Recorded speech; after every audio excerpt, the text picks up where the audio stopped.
आज का हमारा टॉपिक है रेस्पिरेटरी डिसऑर्डर। रेस्पिरेटरी डिसऑर्डर किसे कहते हैं? Those disorder which infect the respiratory pathway that is called respiratory disorder.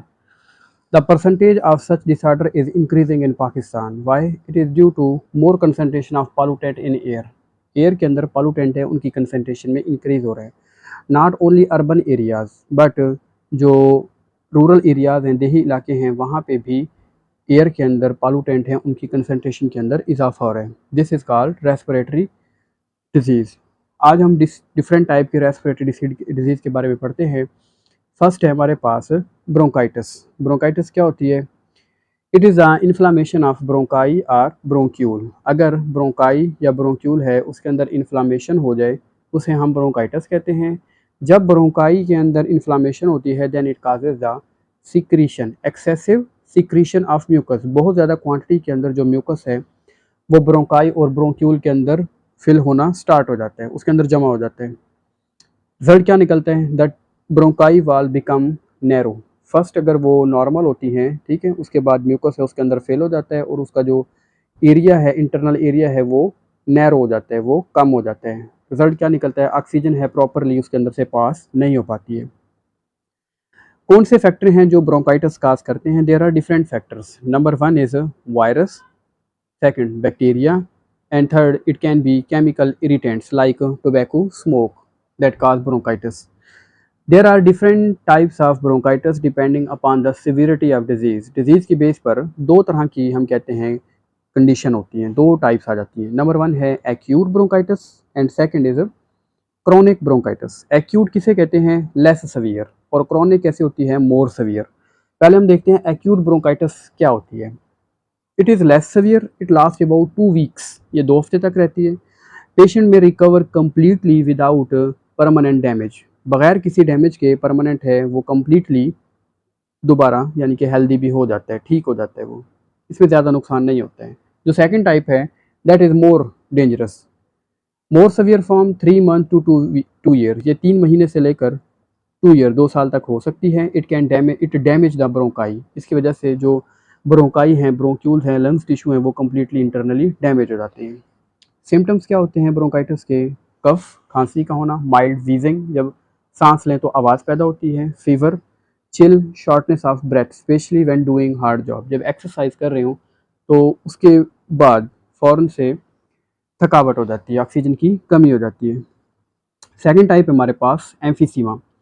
Emphysema क्या होती है? It is the destruction of wall of alveoli. अगर एल्वियोलाई डिस्ट्रक्ट होना शुरू हो जाए उसे हम एम्फीसीमा कहते हैं। अगर ब्रोंकाई ब्रेक होती है उसे हम कहते हैं bronchitis. Emphysema result in large sac but with less surface area. अब ये एक ऐसी डिसऑर्डर है जिसके अंदर जो सैक्स हैं इंटरनली उनका सरफेस एरिया बढ़ जाता है। जैसा कि डायग्राम में आपको दिखाया गया है कि जो नॉर्मल पर्सन है उसके अंदर स्मॉल सैक्स होते हैं और ऑक्सीजन की जो परसेंटेज है एब्जॉर्प्शन है वो ज़्यादा होती है। लेकिन जो एम्फीसीमा का पेशेंट है उसमें एल्वियोलाई ब्रेक हो गई है। जब वो ब्रेक हो जाती हैं तो लार्ज सैक, बड़ी थैलियाँ बन जाती हैं। As result it absorb less oxygen, तो इसमें एल्वियोलाई ब्रेक हो रही हैं। Lung tissue break down and lungs do not come back to their original shape after exhalation. जब हम ऑक्सीजन को इनटेक करते हैं, ऑक्सीजन इनटेक हो रही है, बट जब कार्बन डाइऑक्साइड को रिमूव करते हैं तो वो रिमूव नहीं हो पाती, कुछ कार्बन डाइऑक्साइड लंग्स के अंदर रह जाती है। एज अ रिजल्ट लंग्स हैं अपनी ओरिजिनल शेप में नहीं आते और ऑक्सीजन की एब्जॉर्प्शन भी कम होती है क्योंकि ऑलरेडी कार्बन डाइऑक्साइड मौजूद होती है लंग्स के अंदर। Air can not pushed out and it is trapped into the lungs. Carbon dioxide lungs के अंदर ही रह जाती है। सिम्टम्स क्या होते हैं एम्फीसीमा के?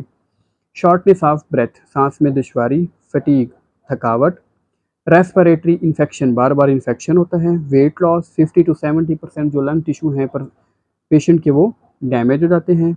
Level of oxygen becomes too low, oxygen की बहुत कमी हो जाती है। दैट कॉजेज सीरियस कॉम्प्लिकेशन, और इसकी वजह से बहुत सी यानी कि कॉम्प्लिकेशन हैं वो हो जाती है। इसके बाद हम पढ़ते हैं नमूनिया। नमूनिया is also a respiratory disorder. It is the infection of lungs, ये एक लंग्स की इन्फेक्शन होता है। अगर ये इन्फेक्शन दोनों लंग्स में हो जाए तो इसे हम कहते हैं it is called double नमूनिया। Common cause नमूनिया की क्या होती है? बैक्टीरिया। एक बैक्टीरिया है जिसका नाम है स्टेप्टोकोकस नेमोनाई। बैक्टीरिया की डिफरेंट क्लासेस होती हैं, कोकाई, बेसिलाई, लेकिन यहाँ पे जो बैक्टीरिया है वो कोकाई, ये गोल होते हैं बैक्टीरिया, सफेरिकल होते हैं। स्ट्रेप्टोकोकस, ये चेन की सूरत में होते हैं बैक्टीरिया। स्ट्रेप्टोकोकस नेमोनाई बैक्टीरिया, ये इन्फेक्ट करते हैं लंग्स को, ओके, और उसके बाद नमूनिया हो जाता है। इसके अलावा वायरस ये भी काज कर सकता है। कौन सा virus? That cause influenza virus, जो नज़ले ज़ुकाम का बायस बनता है, वो भी नमूनिया काज कर सकता है। थर्ड है fungal infection, it can also cause नमूनिया। Causative agent इंटर्स into the alveoli, ये जो डिजीज़ है इसके अंदर एक्चुअली जो कॉजेटिव एजेंट होते हैं वो एल्वेलाई के अंदर चले जाते हैं and settle there, grow in number, वहाँ पे तादाद में इंक्रीज़ होना शुरू हो जाते हैं। जब ये कॉजेटिव एजेंट हैं इंक्रीज़ होते हैं वहाँ पे, तो रिजल्ट क्या निकलता है? They start breaking the internal wall, तो इंटरनल वाल ब्रेक होना शुरू हो जाती हैं। दैट इज़ कन्वर्टेड इनटू पस एंड फ्लूइड, तो वो पस और फ्लूइड में कन्वर्ट हो जाती हैं। इस तरीके से लंग्स के टिश्यू में वो डैमेज होते हैं। सिम्टम्स क्या होते हैं नमूनिया के? Cold that is followed by high fever, सर्दी का लगना, उसके बाद फीवर होता है। Second, shivering and cough with sputum production, sputum produce होता है कफ खांसी के दौरान। Third, patient face shortage of breath, oxygen की कमी हो जाती है। स्किन कलर में change, dusky or purplish, skin का कलर भी चेंज हो जाता है। क्यों स्किन का कलर चेंज होता है? It is due to poor oxygenation of blood, oxygen के अंदर, ब्लड के अंदर ऑक्सीजन है प्रॉपरली एब्जॉर्ब नहीं होती है। ट्रीटमेंट क्या होता है इसका? वैक्सीन आर यूज्ड, अगर नमूनिया नहीं हुआ है किसी पर्सन को तो उसके लिए पहले वैक्सीन करा ली जाती है, लेकिन अगर नमूनिया हो जाए then antibiotics are used for the treatment of pneumonia. Next है रेस्पिरेटरी डिसऑर्डर, हम पढ़ते हैं asthma. Asthma is also a form of allergy, ये भी एक एलर्जी की टाइप है। इसमें क्या होता है? In asthma there is inflammation of bronchi, more mucus production, ठीक है, ब्रोंकाई है, इन्फ्लामेशन हो जाती है। जब ब्रोंकाई की इन्फ्लामेशन होती है then it causes more mucus production, mucus है वो ज़्यादा प्रोड्यूस होती है। जब म्यूकस ज़्यादा प्रोड्यूस होती है तो क्या होता है? ब्रोंकाई की इनर वाल्स है उसके अंदर म्यूकस डिपॉजिट हो जाती है। एज अ रिजल्ट, पहले ब्रोंकाई अगर वो नॉर्मल होती है, म्यूकस जब उसके अंदर डिपॉजिट हो जाती है तो वो नैरो हो जाती है। Bronchi bronchiole become sensitive, sensitive हो जाती हैं। कोई भी एलर्जेंस हैं, for example dust, smoke, perfume, pollen grain, अगर इसके अंदर इंटर हो जाए तो फ़ौरन से दोबारा एस्थमा हो जाता है। ये जो वाल्व हैं ब्रोंकाई की, ये कंस्ट्रिक्ट हो जाती हैं, इनका एरिया कम हो जाता है। It causes immediate constriction of bronchi bronchioles, patient feel difficulty in breathing. Symptoms क्या है इसके? शॉर्टनेस ऑफ ब्रेथ, सांस में दुश्वारी। Wheezing, whistling sound when breathing, जब सांस लें तो आवाज़ पैदा होती है। कफ, चेस्ट टाइटनेस। ट्रीटमेंट क्या होते हैं? Chemicals are use to dilate the bronchi और ब्रोंक्यूल्स, ये केमिकल्स हैं इनहेलर के अंदर ऐड किए जाते हैं, इनहेलर्स इस्तेमाल होते हैं। तो जैसे ही इनहेलर यूज़ करते हैं ये केमिकल हैं ब्रोंकाई ब्रोंक्यूल के अंदर इंटर होते हैं और उसके अंदर जो म्यूकस फिल होता है उसको क्लियर कर देते हैं। सो ये था एस्थमा के